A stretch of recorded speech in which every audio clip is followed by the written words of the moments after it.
Students, आज हम करेंगे क्वाड्रिलेटर, उसके types. First of all, quadrilateral क्या होता है?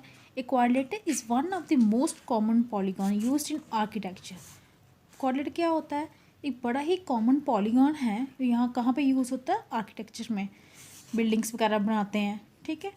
इट हैज़ 4 साइड्स, इसकी 4 साइड्स होती हैं, 4 वर्टिसेस होते हैं, 4 ही एंगल्स होते हैं। A few common object in the shape of a quadrilateral are, कुछ आम जो ऑब्जेक्ट हैं जो किसकी शेप में होते हैं क्वाड्रिलेटर की, वो कौन से होते हैं? फ्लोर्स, वॉल्स, दीवारें, Windows, doors, building, black boards etcetera. Means कि जो भी 4 साइडेड फिगर होंगी ना, वो आपकी क्या होती हैं? क्वाड्रिलेटर्स होती हैं। अब क्वाड्रिलेटर तो बहुत टाइप के होते हैं, ठीक है, क्योंकि 4 साइडेड फिगर है तो 4 साइडेड फिगर में तो बहुत सारे आते हैं। तो फर्स्ट ऑफ ऑल यहाँ पे देखिए, आपको दिया गया है, ये फिगर दी गई है, ये उसके बारे में ऑब्जर्वेशन दी गई है कि वो कैसा कैसा होता है, और ये उसका नेम दिया गया है। फर्स्ट ऑफ ऑल, ये फिगर देख के आपको अंडरस्टैंडिंग हो रही होगी कि ये क्या है, आपका रेक्टेंगल है। ये यहाँ पे दिया गया है रेक्टेंगल है। तो रेक्टेंगल में क्या होता है? Opposite sides are equal in length. Rectangle की जो अपोजिट साइड्स होती हैं उनकी लेंथ क्या होती है? इक्वल होती है। आपको पता है लेंथ इक्वल होगी, ब्रेड्थ इक्वल होगी, ठीक है। Diagonals are equal in length. Rectangle के जो डायगोनल्स होते हैं, डायगोनल पता है आपको, अपोजिट वर्टेक्स को जो लाइन ज्वाइन करती है वो उसके डायगोनल्स होते हैं, और उनकी लेंथ जो होती है वो इक्वल होती है। All the angles are right angles. इसके रेक्टेंगल के जितने भी एंगल होते हैं वो क्या होते हैं? राइट एंगल होते हैं, 90 डिग्री के होते हैं।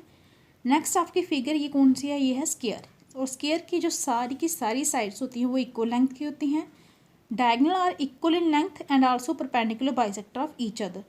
डायगोनल की लेंथ भी आपस में सेम होती है, और ये परपेंडिकुलर बाइसेक्टर होते हैं। परपेंडिकुलर बाइसेक्टर का मतलब होता है 90 डिग्री पे एक दूसरे को काटते हैं। परपेंडिकुलर लाइन का कंसेप्ट किया था ना हमने, ये वैसा ही है। हर एक एंगल जो होगा वो 90 डिग्री का होगा यहाँ पे डायगोनल के साथ। All the angles are right angles. और स्क्वायर में भी जो एंगल होते हैं वो सारे के सारे कौन से होते हैं? राइट एंगल्स होते हैं, मीन्स 90 डिग्री के होते हैं। नेक्स्ट टाइप है जो क्वाड्रिलेटर का, वो होता है आपका पैरेललोग्राम। जो पैरेललोग्राम होता है, opposite sides are equal in length and parallel to each other. Same to same as rectangle के केस में जैसे होता है कि इसमें अपोजिट साइड्स जो होती हैं उनकी लेंथ क्या होती है? इक्वल होती है, ये आपस में पैरेलल होती हैं, कभी एक दूसरे को इंटरसेक्ट नहीं करती। Diagonals are not equal in length. जैसे रेक्टेंगल उस के केस में था, डायगोनल इक्वल लेंथ में थे, तो ये लेकिन यहाँ पे इक्वल लेंथ के नहीं होंगे, but bisect each other. Bisect करते हैं। इंटरसेक्ट का मतलब था सिर्फ कट करना, बाइसेक्ट का मतलब था इक्वल पार्ट में डिवाइड करते हैं एक दूसरे को। अगर ये 8 सेंटीमीटर का है तो 4 यहाँ पे, 4 वहाँ पे। Opposite angles are equal and adjacent angles are supplement of each other. Opposite जो एंगल होंगे, जैसे ये और ये हो गया, ये हो गया, और ये क्या होते हैं? इक्वल होते हैं यहाँ पे, और सप्लीमेंट होते हैं। मीन्स कि इन एंगल्स का जो एडजेसेंट एंगल है इनका सम जो होगा इक्वल्स टू 180 होगा, जैसे आपने सप्लीमेंट्री एंगल्स में किया था। नेक्स्ट है आपका रोम्बस। ठीक है। रोम्बस में क्या होता है? All the sides are equal in length, जैसे कि स्क्वायर के केस में होता है। सभी साइड्स की जो लेंथ है वो सेम होती है, बट डायगोनल्स की लेंथ इक्वल नहीं होती, लेकिन ये एक दूसरे के परपेंडिकुलर बाइसेक्टर होते हैं। मीन्स कि एक दूसरे को 90 डिग्री के एंगल पे इंटरसेक्ट करते हैं, जैसा कि स्क्वायर में होता है। ठीक है। बट स्क्वायर में सिर्फ, स्क्वायर में उसमें एक ही डिफरेंस है कि डायगोनल की लेंथ इक्वल नहीं होती, और इसमें अपोजिट एंगल्स भी क्या होते हैं? इक्वल होते हैं। And the last one is trapezium.